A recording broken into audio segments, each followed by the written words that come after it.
জন্মটাই তো হয়েছে পরীক্ষার মধ্য দিয়ে। মিশরের ছেলে সন্তান হইলে ফেরাউন বলছে জবাই করো, ওনার মা এরকম সিন্ধুকে করে ভাসায় দিলেন নীল নদীতে। আল্লাহু আকবার, কি একটা রোমাঞ্চকর পরিস্থিতির মধ্য দিয়ে আল্লাহ তাআলা ওনাকে বাঁচালেন। সুবহানাল্লাহ, জন্মই হয়েছে পরীক্ষার মধ্যে দিয়ে। বড় হইলেন, ফেরাউনের ভয়ে দেশ ত্যাগ করলেন, মিশর থেকে মাদিয়ান। আবার আল্লাহর আদেশে যখন ফিরে আসলেন, আবার ফেরাউনের সাথে তর্ক বিতর্ক, যুদ্ধ। একটা রাত আল্লাহ নবী মুসা আলাইহিস সালাম শান্তি মতো মিশরে ঘুমাতে পারে নাই। একটা রাত শেষ পর্যন্ত এই ফেরাউন মুসা আলাইহিস সালামকে ধাওয়া করেছে। ফেরাউনের ধ্বংসের আগ পর্যন্ত সে মুসা আলাইহিস সালামকে ধাওয়া করেছে। তার মানে মুসা আলাইহিস সালাম এই বিপদ আপদ পরীক্ষা এগুলো থেকে মুক্তি পান। এই যে আমাদের জীবন, এই জীবনের জন্য বিপদ আপদ পরীক্ষা স্ট্রাগল এটা অনিবার্য, এটা হবেই। বিপদ নাই, কষ্ট নাই, আপদ নাই, অনিশ্চয়তা নাই, স্ট্রাগল নাই, এমন কি কেউ আছে এখানে? কেউ কি হাত তুলে বলতে পারবেন যে হুজুর আমার জীবনে কোনো বিপদ নাই, অথবা আমার জীবনে কোনো দুঃখ নাই, কষ্ট নাই, কোনো স্ট্রাগল নাই, কোনো রিস্ক নাই? এরকম সৌভাগ্যবান কেউ আছেন এখানে? তাহলে জীবনের জন্য পরীক্ষা এটা অনস্বীকার্য, হবেই হবে পরীক্ষা। পৃথিবীর জীবনটাই এমন, এভাবেই এই লাইফকে ডিজাইন করা হয়েছে। পরীক্ষা থাকবে, এখানে বিপদ থাকবে, এগুলো উত্তীর্ণ হয়ে আপনাকে যেতে হবে। চির সুখ চির শান্তি এটাই পৃথিবীতে হয় না। চির সুখ এবং চির শান্তির জায়গা হচ্ছে জান্নাত। চির সুখ এবং চির শান্তি কোথায়? এটা জান্নাতের বৈশিষ্ট্য। চির সুখ চির শান্তি, টেনশন নাই, ঝামেলা নাই, পরীক্ষা নাই, বিপদ নাই, রিস্ক নাই, স্ট্রাগল নাই। এটা হচ্ছে দ্য ফিচার্স অফ জান্নাত, জান্নাতের ফিচার। কিন্তু সমস্যা বাদে তখন যখন জান্নাতের ফিচার আমরা দুনিয়ায় খুঁজি। যেটা পাবো আমরা জান্নাতে, এটা খুঁজি কোথায়? এই তখনই সমস্যা বাদে। And this is the main problem. এটাই বড় সমস্যা। এই সমস্যার সমাধান কোথায়, এটা নিয়ে আজকে আমি কিছু কথা অ্যাড্রেস করবো ইনশাআল্লাহ। তো তাহলে আসুন শুনি জান্নাতের ফিচার কি। জান্নাতের কমন একটা ফিচার হচ্ছে জান্নাতে there will be no sickness in paradise। জান্নাতে কোনো অসুস্থতা থাকবে না, চিরসুস্থ। সুবহানাল্লাহ পড়েন। চিরসুস্থ চির সবল, কেউ অসুস্থ হবে না জান্নাতে। জান্নাত হবে অ্যান্টি এইজিং, জান্নাতে বয়স বাড়বে না কারো। চির যৌবনা, চির যুবক, অ্যান্টি এজিং। আপনারা জানেন যে বর্তমান পৃথিবীতে অ্যান্টি এজিং ক্রিম পাওয়া যায় না? ক্রিম, কথা বুঝতেছেন? অ্যান্টি এজিং ক্রিম পাওয়া যায়। তারা বলে এই ক্রিম মাখলে চামড়ায় ভাঁজ পড়ে না। এটার দাম আছে কিন্তু অনেক। অ্যান্টি এজিং ক্রিম লাগায়, শ্যাম্পু ইউজ করে, অ্যান্টি এজিং অয়েল আছে, এটা দিলে নাকি চামড়ায় ভাঁজ পড়ে না। ইভেন ভারতের অনেক বড় একজন ব্যবসায়ী মুকেশ আম্বানি, নাম শুনছেন না? যে তার ছেলের বিয়ে হয়ে গেল। তো এই মুকেশ আম্বানির স্ত্রী নীতা আম্বানি, সে কিছুদিন আগে এক বোতল গোল্ড ওয়াটার খেয়েছে, gold water, and it's cost $60,000। $60,000 দাম এক বোতল গোল্ড ওয়াটারের। কেন? ফর অ্যান্টি এজিং, যাতে বয়সের ছাপ গালে না থাকে। এখন বলেন, এভাবে কি আমাদের বয়সকে ধরে রাখা সম্ভব এই পৃথিবীতে? সম্ভব না, কারণ এই ফিচারটা দুনিয়ার ফিচার না, এটা জান্নাতের ফিচার। সুবহানাল্লাহ পড়েন। তাহলে জান্নাতে কেউ অসুস্থ হবে না। জান্নাত হবে চির যৌবন চির যৌবনা, ওখানে আমরা যুবক থাকবো। প্রত্যেকে 33 বছরের যুবক যুবতী হয়ে জান্নাতে ঢুকবো। বিষ্ণু ইসলাম বলেন, আহলুল জান্নাতি জুরদা ওয়া মুরদা ওয়া আবনাউ সালাসিন ওয়া সালাসিন। জান্নাতে যারা যাবে শুভ্র দাড়িবিহীন, প্রত্যেকে হবে 33 বছর বয়সের। ওই যে 33 বছর বয়সে একবার ঢুকলেন, আর বয়স বাড়বে না, ওইটাই চিরকাল ওই বয়স পাবে। জান্নাতের আরেকটা ফিচার হচ্ছে নো ফ্রাস্ট্রেশন, কোনো চিন্তা নাই, দুশ্চিন্তা নাই, হাইপার টেনশন নাই, সজীব প্রাণবন্ত। সুবহানাল্লাহ। জান্নাতের আরেকটা ফিচার হচ্ছে there is no expiry date in জান্নাত। এক্সপায়ারি ডেট আছে?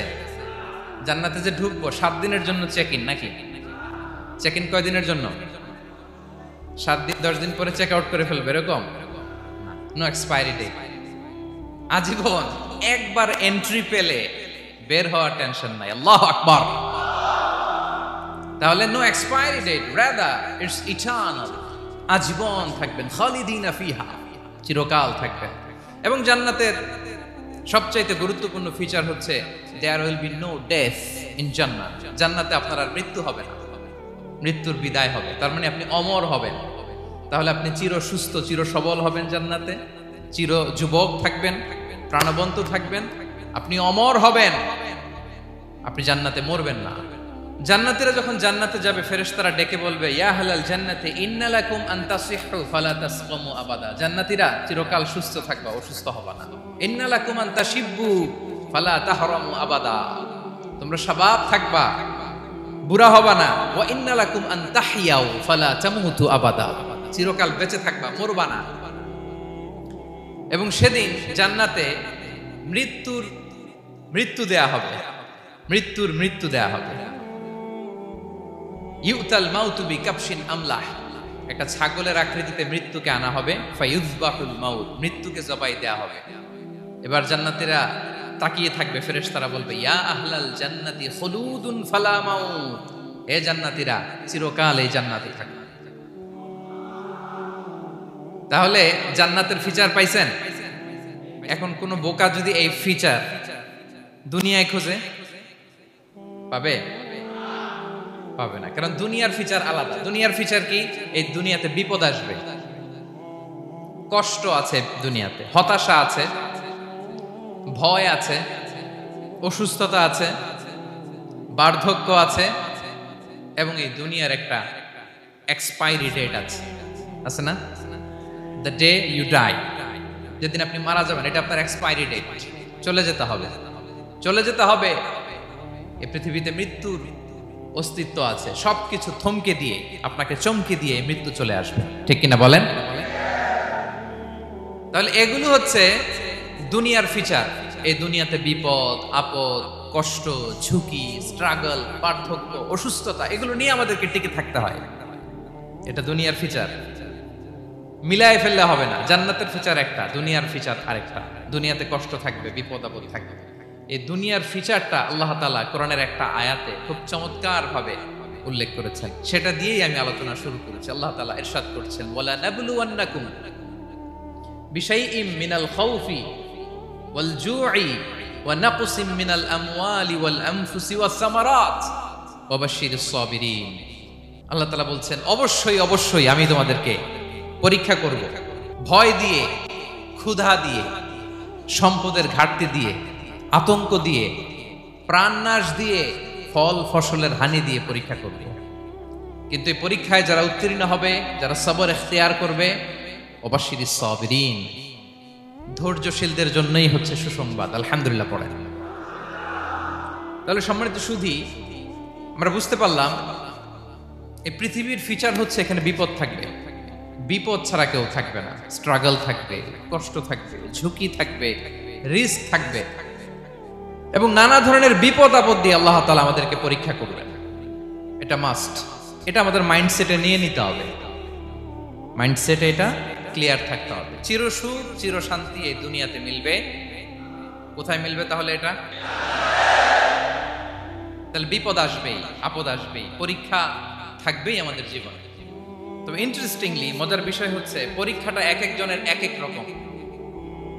পুরো পৃথিবীটা একটা পরীক্ষা ক্ষেত্র, কিন্তু কারো প্রশ্নপত্রের সাথে কারো প্রশ্নপত্রের কোনো মিল নাই। সুবহানাল্লাহ। আমার পরীক্ষা একরকম, আপনার পরীক্ষা আরেক রকম, ওই ভাইয়ের পরীক্ষা আরেক রকম, ওনারটা আরেক রকম। সবাই পরীক্ষার্থী, সবাই পরীক্ষার্থী, কিন্তু কারো প্রশ্নপত্রের সাথে কারো প্রশ্নপত্রের কোনো মিল নাই। কারো জন্য পরীক্ষা হচ্ছে সে খুব অসুস্থ, প্রচন্ড অসুস্থতা, তার জন্য পরীক্ষা। ক্যান্সারের রোগী, দুরারোগ্য ব্যাধি, ডক্টর বলছে 4th স্টেজে চলে আসছে, কয়েক মাস বাঁচতে পারে, এটা তার জন্য পরীক্ষা। আবার কারো দেখবেন যে খুব একটা অসুস্থতা নাই, অসুস্থতার ঝামেলা নাই, কিন্তু তার দারিদ্রতা আছে, তার আর্থিক অনটন, এটা তার জন্য পরীক্ষা। আবার কারো দেখবেন অসুস্থতাও নাই, দারিদ্রতাও নাই, তার দাম্পত্য জীবনের সমস্যা আছে না নাই? অনেকের দেখবেন এগুলো কোনোটাই সমস্যা না, তার ছেলে কথা শোনে না, মাদকাসক্ত।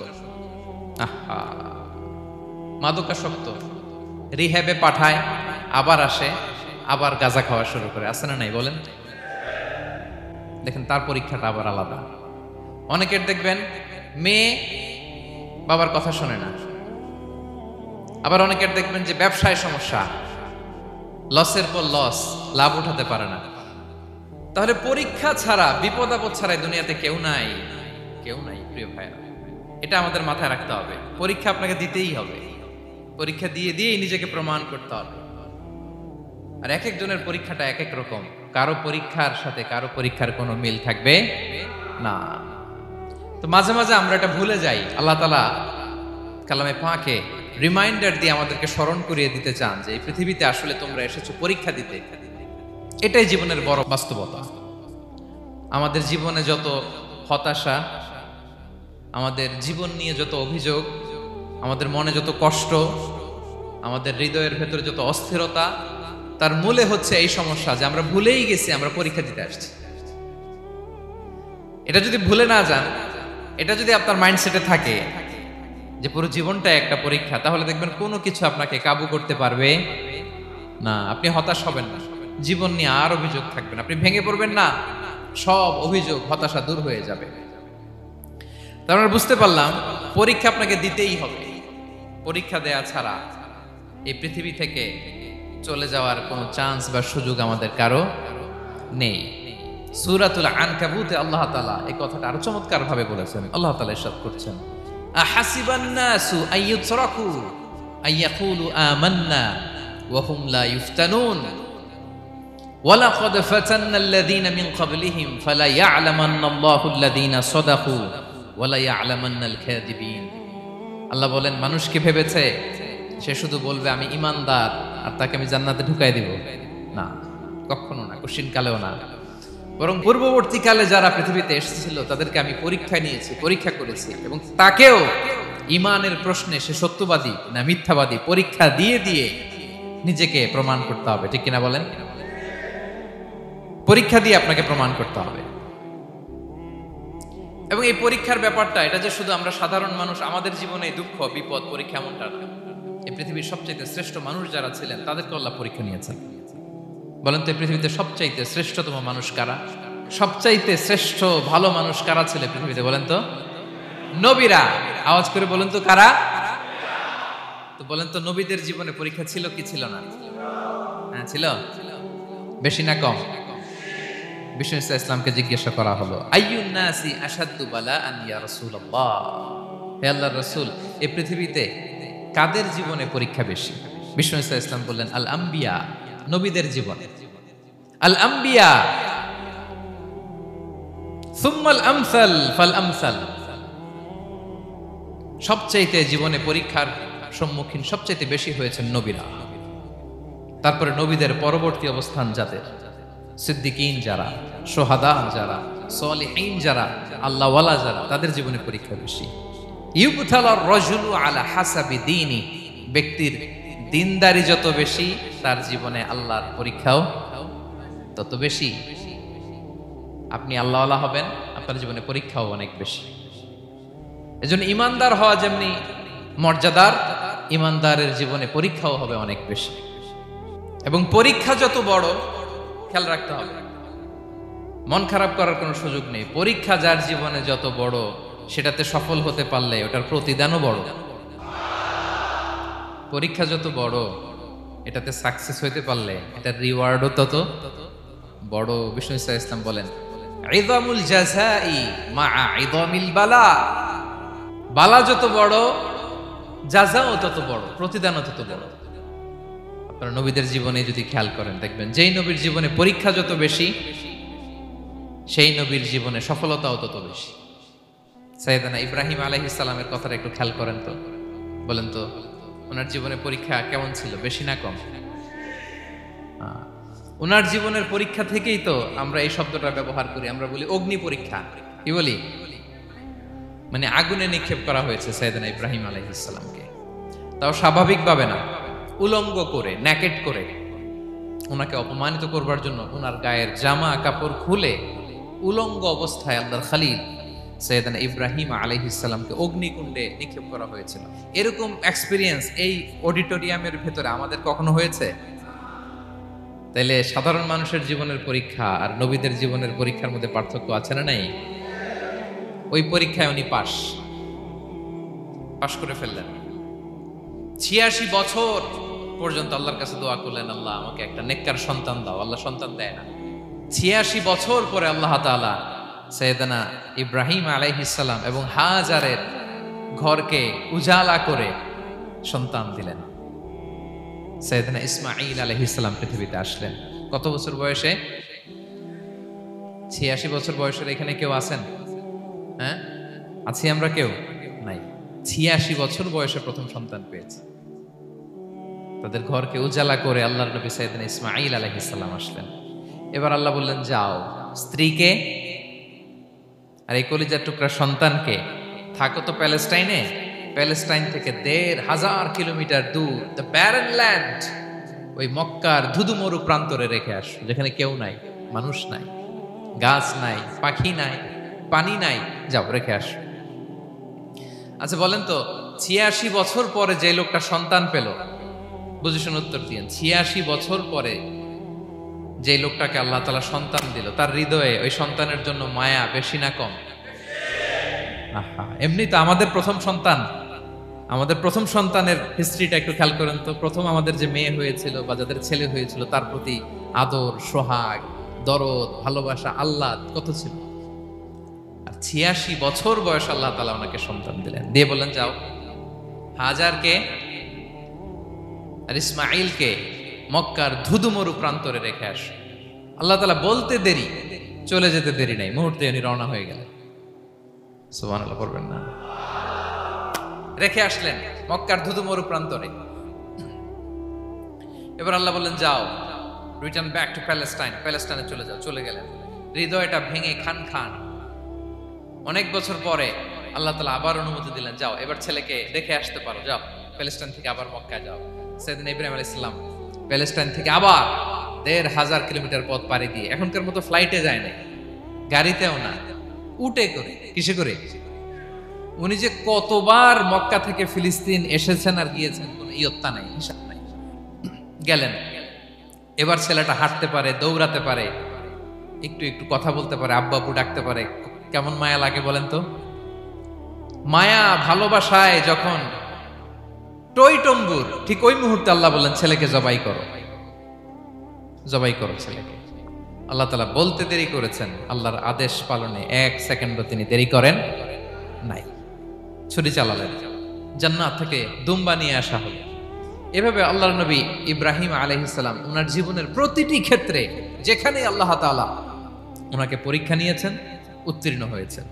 এবং দেখেন ওনাকে আল্লাহ তাআলা কি উপহার দিলেন। আল্লাহ তাআলা ওনাকে খলিলুল্লাহ উপাধি দিলেন, আল্লাহর বন্ধু। সুবহানাল্লাহ বলেন। আল্লাহ তাআলা বলছেন, ওয়া ইযি বিতালা ইব্রাহিম রাব্বুহু বিকালিমাতিন ফাআতাম্মাহুন ক্বালা ইন্নী জাঈলুকা লিন-নাসি ইমামা। আল্লাহ অনেকগুলো পরীক্ষা নিয়েছিলেন সাইয়েদনা ইব্রাহিম আলাইহিস সালাম, প্রতিটা পরীক্ষায় সাকসেসফুলি পাস করেছেন, গোল্ডেন এ প্লাস। আল্লাহ বলেন, ইন্নী জাঈলুকা লিন-নাসি ইমামা, I'm gonna make you the leader for the entire human being. I'm gonna appoint you as a leader for the entire universe. গোটা বিশ্বের জন্য, গোটা মানবতার জন্য আমি তোমাকে লিডার বানায় দিলাম। ইযামুল জাযাই মা'a ইযামিল বালা। পরীক্ষা যত বড়, ওই পরীক্ষায় পাশ করলে ওইটার ফলাফল ও প্রতিদানও বড়। তাহলে দেখেন প্রিয় ভাইরা, সাইয়েদনা ইব্রাহিম আলাইহিস সালামের জীবনে পরীক্ষার কোনো শেষ ছিল না। আমি আপনি কোথায়? আল্লাহর খলিলের জীবনে যদি এত পরীক্ষা থাকতে পারে, আমি আপনি কোথায় বলেন তো? এবার বলেন, সাইয়েদনা মূসা আলাইহিস সালাম, ওনার জীবনে তো কোনো পরীক্ষার ছিল না। হ্যাঁ, গুণে শেষ করতে পারবেন? জন্মটাই তো হয়েছে পরীক্ষার মধ্য দিয়ে। মিশরের ছেলে সন্তান হইলে ফেরাউন বলছে জবাই করো, ওনার মা এরকম সিন্ধুকে করে ভাসায় দিলেন নীল নদীতে। আল্লাহু আকবার! কি একটা রোমাঞ্চকর পরিস্থিতির মধ্য দিয়ে আল্লাহ তাআলা ওনাকে বাঁচালেন। সুবহানাল্লাহ। জন্মই হয়েছে পরীক্ষার মধ্যে দিয়ে। বড় হইলেন, ফেরাউনের ভয়ে দেশ ত্যাগ করলেন, মিশর থেকে মাদিয়ান। আবার আল্লাহর আদেশে যখন ফিরে আসলেন, আবার ফেরাউনের সাথে তর্ক বিতর্ক, যুদ্ধ। একটা রাত আল্লাহ নবী মুসা আলাইহিস সালাম শান্তি মতো মিশরে ঘুমাতে পারে নাই। একটা রাত শেষ পর্যন্ত এই ফেরাউন মুসা আলাইহিস সালামকে ধাওয়া করেছে। ফেরাউনের ধ্বংসের আগ পর্যন্ত সে মুসা আলাইহিস সালামকে ধাওয়া করেছে। তার মানে মুসা আলাইহিস সালাম এই বিপদ আপদ পরীক্ষা এগুলো থেকে মুক্তি পান নাই। এবার বলেন ঈসা আলাইহিস সালামের কথা। ওনার জীবনে তার পরীক্ষা ছিল না? কি পরীক্ষা ছিল? হ্যাঁ, আল্লাহু আকবার। Same scenario goes to the biography of every messenger in the world. পৃথিবীর সব নবীর ক্ষেত্রে একই ঘটনা ঘটেছে। সাইয়েদনা ঈসা আলাইহিস সালাম দাওয়াত যখন দিলেন, ওনার বিরোধিতা শুরু হলো, ওনাকে হত্যার ষড়যন্ত্র হলো, ইভেন কি ওনাকে মারার জন্য বনি ইসরায়েলেরা উদ্ধত হলো, জানে বাঁচবার জন্য পালালেন। এক ঘরে ঢুকলেন, চারদিক দিয়ে ঘেরাও করলো, উনি দরজা জানালা লাগাই দিলেন। ওরা বললো একজন দরজা ভেঙে জানালা ভেঙে ভিতরে ঢুকো, ঢুকে দেখো বেটা ঈসা কি করে। একজন ভিতরে ঢুকছে, ঢুকার সাথে সাথে বল রাফাআহুল্লাহু ইলাইহি, আল্লাহ তাআলা ঈসা আলাইহিস সালামকে উপরে উঠায় নিলেন। আর যেই লোকটাকে তারা ভেতরে ঢুকালো তার চেহারাকে আল্লাহ তাআলা ঈসা আলাইহিস সালামের চেহারার মতো করে দিলেন। এবার তার বাইরের সাথীরা বলে ঘটনা কি, বেটা ঈসাও বেরোয় না, আমাদের লোকটাও বেরোয় না, সবাই ঢুক। দরজা ভেঙে ভেতরে ঢুকে দেখে ঈসা দাঁড়ায় আছে। সে বলেন তো এটা ঈসা না মিসা? এটা কি আসল ঈসা? ওমা কতালু ওমা সলাবু ওয়ালাকিন শুব্বিহা লাহুম। আল্লাহ বলে তোমরা আমার নবী ঈসাকে হত্যাও করতে পারো নাই, শুলেও চড়াতে পারো নাই, আমি সেফটি সিকিউরিটি দিয়ে আমার নবী ঈসা আলাইহিস সালামকে আকাশে তুলে নিয়েছি। তাহলে ওনার জীবনে পরীক্ষার শেষ ছিল না। আসসালামু আলাইকুম ভিউয়ার্স, কেমন আছেন সকলে? আশা করি আল্লাহ পাকের অশেষ রহমতে সকলে ভালো আছেন। মিজানুর রহমান আজহারী হুজুরের ভিডিওটি আপনার কাছে কেমন লেগেছে অবশ্যই কমেন্ট বক্সে জানাতে ভুলবেন না। আর এই ধরনের নতুন নতুন ভিডিও পেতে চ্যানেলটিকে সাবস্ক্রাইব করে পাশে থাকবেন। দেখা হচ্ছে পরবর্তী ভিডিওতে ইনশাআল্লাহ। আল্লাহ হাফেজ।